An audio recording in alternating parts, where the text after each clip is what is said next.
Les Ivoiriens font pitié depuis 2011, date à laquelle les Occidentaux ont assassiné la démocratie en Côte d'Ivoire. Depuis cette date, le pays a perdu son âme, sa dignité et son respect. Le comble dans cette situation, c'est la posture des Ivoiriens, ils ne se sentent plus chez eux, en Côte d'Ivoire. Pour dire les choses clairement, les Ivoiriens sont devenus des immigrés dans leur propre pays et les immigrés sont désormais les vrais Ivoiriens.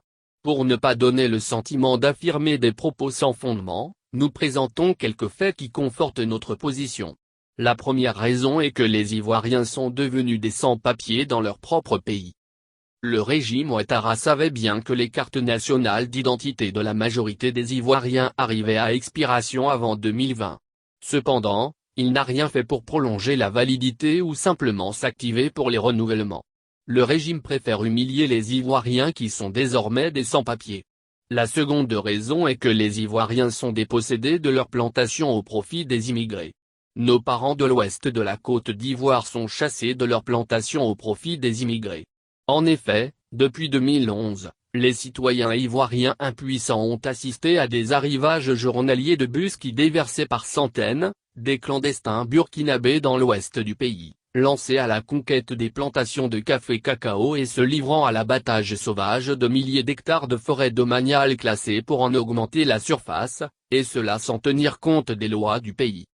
D'ailleurs, en août 2012, le PEDC s'inquiétait vivement des informations persistantes tendant à accréditer le convoyage d'immigrants clandestins armés pour l'occupation intempestive de nos forêts et plantations au mépris du droit des propriétaires terriens et des exploitants qu'ils expulsent et assassinent, par la voix de son ex-secrétaire général, le professeur Alphonse Djedjmadi.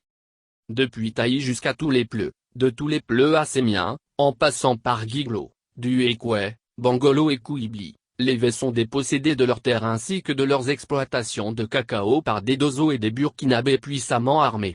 Ces immigrés ont chassé les autochtones et se sont lancés dans l'agriculture et la déforestation, sans aucune règle de conduite, sans aucun respect de la propriété. La troisième raison est que quelques immigrés devenus orpailleurs clandestins chassent nos parents de leurs terres et tuent les forces de l'ordre. Outre l'illégalité de leur activité, les orpailleurs clandestins détruisent notre écosystème forestier. En octobre 2019, sur le site Agnan, dans le département d'Adzopé, sud-est, ces immigrés ont abattu un militaire et blessé un autre par balle. La question de l'orpaillage clandestin avait soulevé un véritable tollé en Côte d'Ivoire à la suite de la sortie du président Bédié sur ce fléau.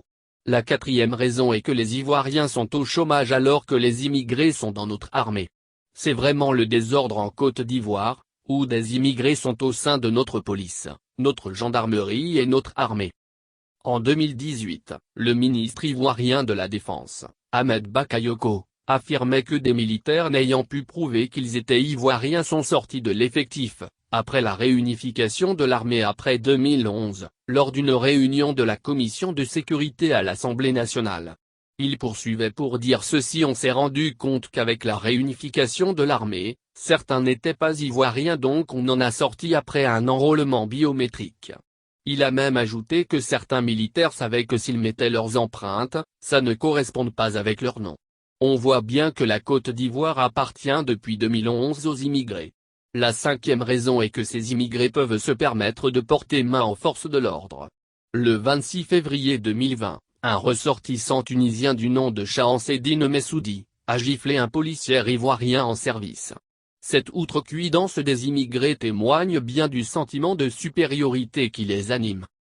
Un ressortissant ivoirien ne peut pas faire la même chose au Maroc, en Tunisie, en Algérie, et revenir en Côte d'Ivoire vivant.